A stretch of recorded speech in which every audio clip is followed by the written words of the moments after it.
17장 음녀들의 어미 큰 바빌론.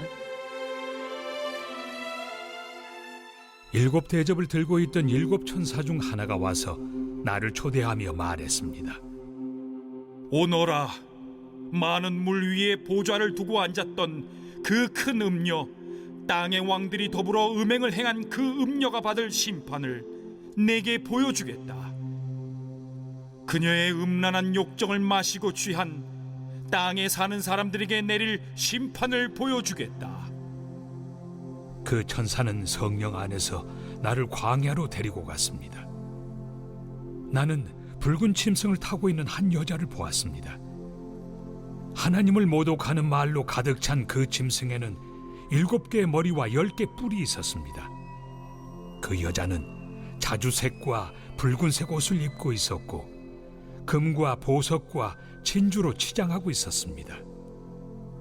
그 여자는 손에 금잔을 들고 있었는데 그 잔은 온갖 역겨운 것들, 그녀의 더러운 음행들로 가득했습니다. 그녀의 이마에는 수수께끼 같은 이름이 찍혀 있었습니다. 땅의 음녀들과 혐오스러운 것들의 어미 큰 바빌론. 내가 보니 그 여자는 술에 취해 있었는데 하나님의 거룩한 백성의 피를 마시고 예수의 순교자들의 피를 마시고 그렇게 취해 있었습니다. 소스라치게 놀란 나는 내 눈을 비볐습니다. 나는 놀라서 고개를 설레설레 저었습니다.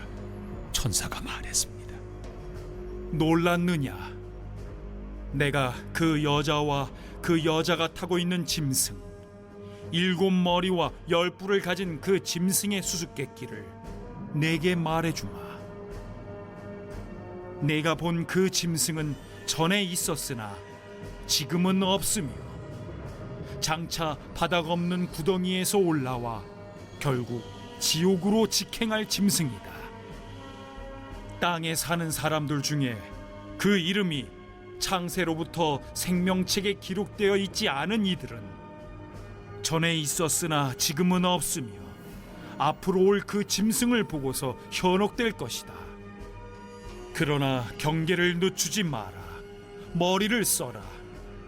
7머리는 7 언덕으로서 그 여자가 앉아있는 곳들이다. 또한 7머리는 7 왕이다. 그중 5은 이미 죽었고 하나는 지금 살아있으며 다른 하나는 아직 나타나지 않았다. 나타나더라도 그의 때는 잠깐일 것이다. 전에 있었으나 지금은 없는 그 짐승은 8번째이기도 하고 7 중 하나이기도 한데 장차 지옥으로 들어갈 것이다. 네가 본 그 10뿔은 10왕이지만 그들은 아직 권력을 잡지 못했다. 그들은 장차 그 붉은 짐승과 함께 권력을 잡을 것이지만 오래가지는 못할 것이다. 아주 잠깐만 위세를 부릴 것이다. 이 왕들은 한 마음으로 그들의 권능과 권세를 그 짐승에게 넘겨줄 것이다. 그들은 어린 양에 맞서 전쟁을 일으키겠으나 어린 양이 그들을 이길 것이다.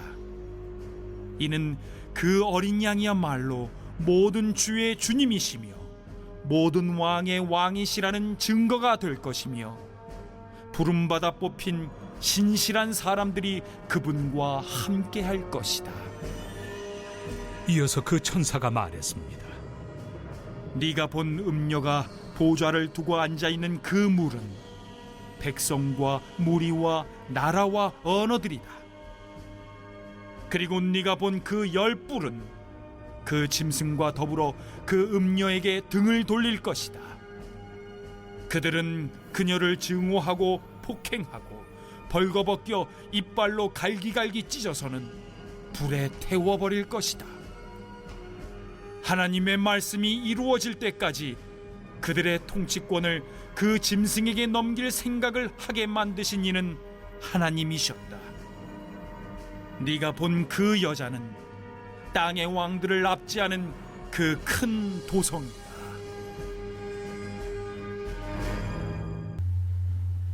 17장 1, 2절은 17장 전체에 대한 서론이며 더 넓게는 17장으로 19장 10절의 서론이고 주제는 로마 제국의 멸망입니다. 요한계시록에서 물과 바다는 하나님 백성을 괴롭히는 악의 상징이죠. 앉았다는 것은 주권 행사를 함축합니다. 많은 물 위에 앉은 음녀는 하나님 백성을 핍박하는 많은 악한 나라들과 매춘을 일삼는 제국에 대한 요한의 통찰입니다. 군사력과 경제력으로 많은 부속민을 거느리고 있는 제국을 상징적으로 표현합니다. 로마와 열방의 왕들은 경제적, 군사적으로 후견인과 후견자 관계를 맺고 있습니다. 요한은 이를 음행이라고 합니다. 열방의 통치를 받는 우상 숭배자들은 그 음행의 포도주에 취했다. 매춘부가 돈으로 몸을 팔아 성적 봉사를 한다는 대중적인 인식을 활용합니다. 로마가 제시하는 경제적 번영과 군사적 안전 보장은 한번 맛을 들이면 거부하기 어려울 만큼 큰 유혹입니다. 한번 마시면 진리에 눈이 멀고 영적으로 맹목적이게 만듭니다. 이사야 29장 9절 참조하세요. 3절로 6절 상반절입니다. 큰 음녀 바벨론은 붉은빛 짐승을 타고 있습니다. 짐승의 모습은 12장 3절의 용과 13장 1절의 짐승과 억구적으로 동일합니다. 짐승은 사탄의 정치적 대리인이죠. 동일한 짐승의 활동을 다른 각도로 서술합니다. 성도를 핍박하는 성격을 특별히 강조합니다. 음녀와 짐승은 밀접하게 결부되어 있지만 동일시할 수 없습니다. 로마 제국이 사탄과 동맹 관계임을 폭로합니다. 둘은 합동하여 성도를 핍박하고 우상 숭배자들을 미혹합니다. 통찰력이 있는 독자는 짐승의 붉은빛과 음녀의 붉은빛 옷을 성도의 피로 읽어냅니다. 머리와 열뿔은 다니엘 7장의 인용으로 악한 왕국의 권세를 대변합니다. 하나님을 모독하는 이름은 신적인 권위를 주장하여 우상 숭배의 대상이 되는 특징들을 상징하죠. 666 자체가 신적 삼위일체를 흉내내는 신성 모독입니다. 금과 보석과 진주는 바벨론의 무역 목록에서 대표 상품들이죠. 국제 무역을 통한 경제적 결탁을 상징합니다. 손에 든 금자는 예레미야 51장 7, 8절의 인용으로 바벨론이 열방을 취하게 하는 본성을 나타냅니다. 가증한 물건은 세상에서 반드시 제거되어야 할 신적 진노의 대상입니다. 음행의 더러움은 우상 숭배 배후에 귀신이 있음을 상징하죠. 음녀의 자줏빛 옷은 황족과 부유한 엘리트들과 결속되어 있음을 나타냅니다. 음녀의 복장이 화려하고 고상해도 본질은 흉합니다. 창녀를 흉내낼 뿐입니다. 큰 음녀는 큰 성 바벨론입니다. 크다는 것은 어느 한 시대에 미치는 능력의 크기가 얼마 정도인지를 나타낼 뿐 아니라 세대를 넘어서 그 영향력과 악명이 얼마나 큰지를 나타냅니다. 생존 유지에 필요한 수준을 넘어 지나치게 큰 것은 자원이 제한된 이 세상에서는 그 자체로 죄악이죠. 강탈하여 잉여를 축적한 결과가 큰 것이기 때문입니다. 요한은 바벨론을 하나님의 법정에 세울 때 두 가지로 죄목을 요약합니다. 먼저 바벨론은 땅의 음료들과 가증한 것들의 어미죠. 우상 숭배 체제에 권위적인 영향력을 발휘하고 영감을 불어넣는 존재입니다. 두 번째로 성도들의 피와 예수님의 증인들의 피에 취한 자입니다. 음료의 금잔에 가득 찬 것은 성도와 증인의 피죠. 큰 음녀 바벨론은 제국적인 정치 경제 체제의 특성을 드러냅니다. 크고 화려하고 매력적이며 숭배의 대상이 되고자 합니다. 6절 하반절과 7절입니다. 요한은 음료를 보고 놀랍게 여깁니다. 천사는 왜 놀랍게 여기냐고 호통하죠. 놀라움은 다니엘 4장 17, 19절이 배경입니다. 다니엘이 무시무시한 환상을 보고 소스라치게 놀랍니다. 다니엘은 책망을 받지 않았습니다. 그러나 요한은 책망을 받습니다. 왜 요한은 놀랍게 여겼을까요? 요한도 연약한 인간이죠. 2번이나 천사를 숭배하려고 했다가 책망을 받습니다. 19장 10절, 20장 8절 보세요. 요한의 두려워하고 당황하는 반응은 불경한 세상이 짐승에게 보이는 흠모와는 대조됩니다. 음녀의 모습이 신부 예루살렘과 비슷합니다. 구약의 대제사장의 복장을 연상시킬 수도 있습니다. 요한이 환상에 대해 두려움과 당황스러움과 흠모의 마음으로 다가갔지만 결국은 어안이 벙벙할 정도로 당황하고 두려워하게 되었을 것입니다. 가장 좋은 번역은 경이로워했다 일 것입니다. 바벨론의 본성을 통찰하기 위해 성도가 갖추어야 할 태도가 있습니다. 첫째, 광야의 시각으로 보아야 합니다. 광야는 성도가 보호와 양육을 받는 곳이며 뱀과 악한 영들이 성도를 핍박하고 심판을 받는 곳입니다. 제국은 성령의 눈으로 광야에서 볼 때 정확하게 파악됩니다. 둘째, 비밀을 확실히 인지해야 합니다. 비밀은 다니엘 4장 9절의 인용이죠. 땅 위에 하나님 나라가 설립되고 짐승의 나라가 결정적인 패배를 당합니다. 그리스도의 파루시아 직전에 바벨론이 멸망합니다.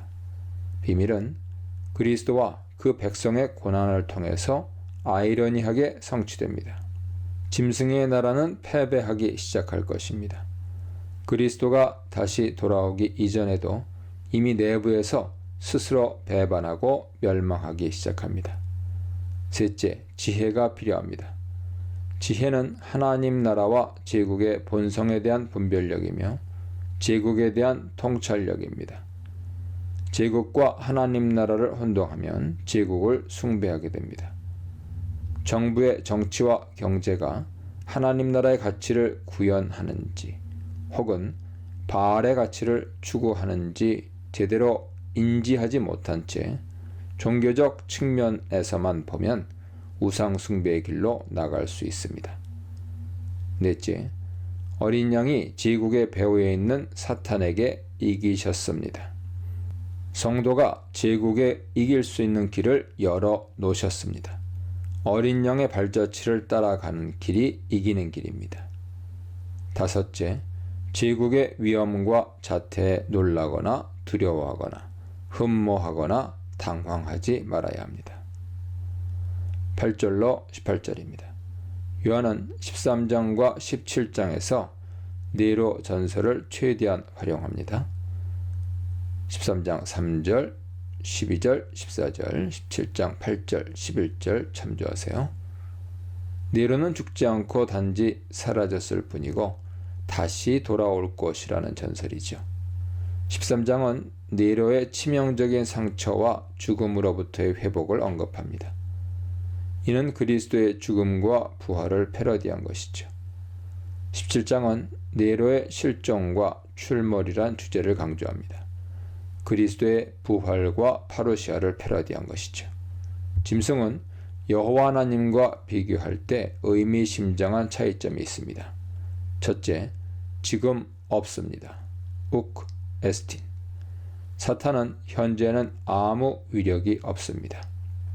둘째, 올 것이다를 표현할 때 기독론적인 함의가 있는 엘코마이를 짐승에게 사용하지 않습니다.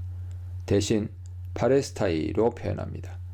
이 동사에서 파루시아가 파생된 것이죠. 그리스도의 임재에 널리 사용되었지만 계시록에서는 이 단어를 그리스도께 적용하지 않습니다. 이 표현은 짐승이 바다에서 올라온다는 13장 1절 표현과 똑같은 표현으로 바다는 태고로부터 혼돈의 장소로 나타납니다. 17장 8절의 요지는 죽은 네로가 다시 살아난다는 것이 아닙니다. 짐승이 용이 원래 불러냈던 무적행에서 다시 올라온다는 것이죠. 네로는 로마를 통치하다가 없어졌는데 다시 귀환할 것입니다.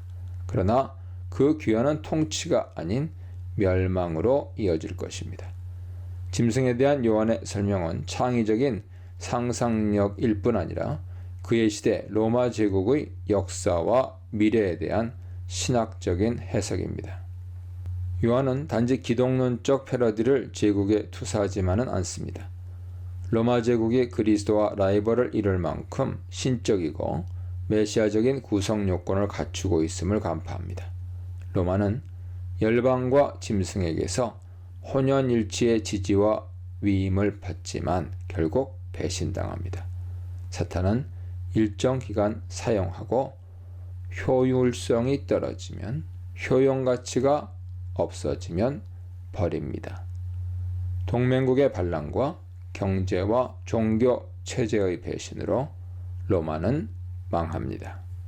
음란의 시대의 거룩한 안목, 교활한 악과 주권자 하나님, 화려한 악과 음란한 바벨론, 막강한 악과 참된 왕 예수님에 대해 묵상해 보시기 바랍니다.